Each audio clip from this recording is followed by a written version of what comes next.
If I were to ask you like let's say मैं आपको कहता हूं कि मैं एक सीए स्टूडेंट हूं, मुझे कुछ टिप्स दे दो, मुझे कुछ ऐसे टिप्स दे दो, आप तो सीए हो, आपने सीए क्लियर किया हुआ है, मुझे कुछ टिप्स दे दो जो मैं एग्जाम्स क्लियर कर लूं, तो क्या वो 2-4 टिप्स होंगे आपके? सर फर्स्ट तो आई विल से कि आप इसे एक बहुत ऐसा कोर्स मत समझिए कि मुश्किल है, मुझे बस रोज पढ़ते जाना है, ये करना है। Take life not very seriously, ठीक है, नॉर्मल चल रहा है, पढ़ रहे हैं, आर्टिकलशिप में एंजॉय भी कर रहे हैं, सब कुछ है, बट आपको बहुत ही डेडिकेशन के साथ, मतलब I think we don't lack motivation, we lack discipline. तो मोटिवेशन तो हम शायद वीडियो देख के भी आज मोटिवेशन आ जाएगा, बट डिसिप्लिन नहीं है।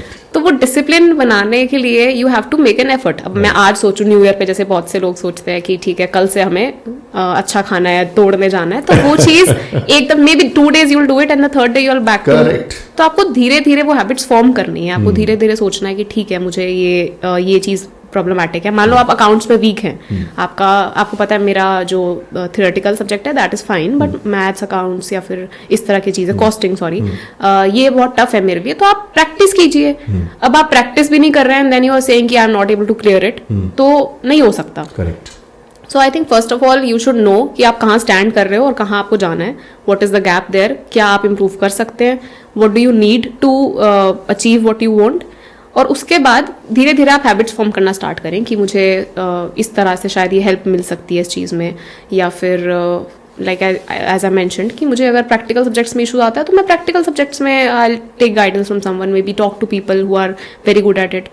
तो एक तो यही एडवाइस है, आप हैबिट्स फॉर्म कीजिए। And second advice I think connect with good people, good company is really very important. बहुत से लोग ऐसे होते हैं जो शायद खुद में बहुत अच्छे होते हैं but their company spoils them. तो आप अच्छे दोस्त बनाइए, अच्छे टीचर्स से बातें कीजिए, गाइडेंस लीजिए। Third is I would say that you should know when to quit. बहुत से लोग ऐसे भी हैं जो सीए में लगे हुए हैं, उनको 5-6 साल हो गए हैं, उससे भी बहुत ज्यादा time, you know, they are giving attempts and attempts and attempts, so you should know when to quit something. अब वहां पे आप एनालाइज कर सकते हो कि ठीक है शायद मैं एक और अटेम्प्ट दूं तो maybe it will work out for me, but then just thinking कि मैंने 5 साल इस चीज को दे दिए हैं एंड एक और अटेम्प्ट इस वजह से दे देता हूँ, तो वो गलत है। मुझे ऐसा लगता है कि आपको पता होना चाहिए कि आप just explore, go and explore कि हो सकता है सीपीए करता हूँ तो बहुत अच्छे ऑप्शंस मिल जाएं, सीएफए करता हूँ तो और अच्छे ऑप्शंस मिल जाएं, या फिर मे बी जस्ट थिंक कि कोई बिजनेस स्टार्ट करके देखते हैं, कुछ भी लाइफ में। This is a very interesting take. मतलब जनरली मैं जो सुनता हूँ वो ये है कि लगे रहो 8वां अटेम्प्ट, 9वां अटेम्प्ट, 10वां अटेम्प्ट, कभी तो सूरज उदय होगा। लेकिन शायद आप ये कहना चाह रहे हो कि इस कोशिश के दौरान you are losing on your prime years, definitely your prime energy. तो शायद एक्सप्लोर करना शुरू कर देना चाहिए। लगभग कितने अटेम्प्ट्स के बाद तन्या? 4-5-6?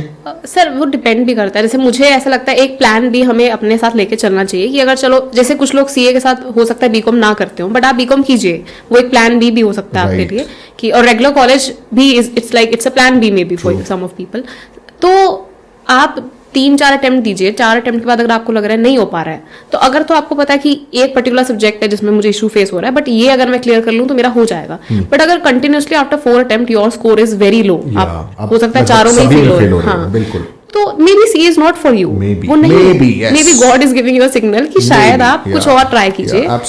And so I feel after 3-4 attempts we should look back and feel realise कि ये नहीं हो पा रहा है तो कुछ और करते हैं लाइफ में।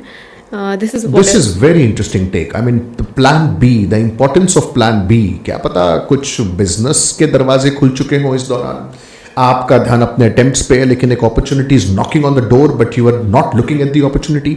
हो सकता है कुछ हो रहा हो, so keep your mind open. कुछ हो सकता है प्लान बी चल जाए, is what she is recommending, and I think to a great extent I agree with that. तो मोटा मोटा जो मैं समझाऊं, पहली बात है कि डिसिप्लिन रहो। मोटिवेशन से काम नहीं चलेगा कि नए साल पे मोटिवेशन आया कि बस अब तोड़ दूंगा फोड़ दूंगा, ऐसा नहीं होता। You have to be disciplined. दूसरी बात आप कह रही हो take care of your company, because जैसा कि हम अक्सर सुनते हैं, you are an average of 5 people around you, so if you are hanging out in the company of 5 failures, number 6 is you. If you are hanging out in the company of 5 toppers, number 6 is you. So you choose who you are hanging out with. I mean, that's really a very good point. और तीसरा, do you have a plan B? और कब आपको quit करना है? सी smart decisions सिर्फ यही नहीं होता कि आप लगे रहो। You have to also be smart enough to understand when to quit.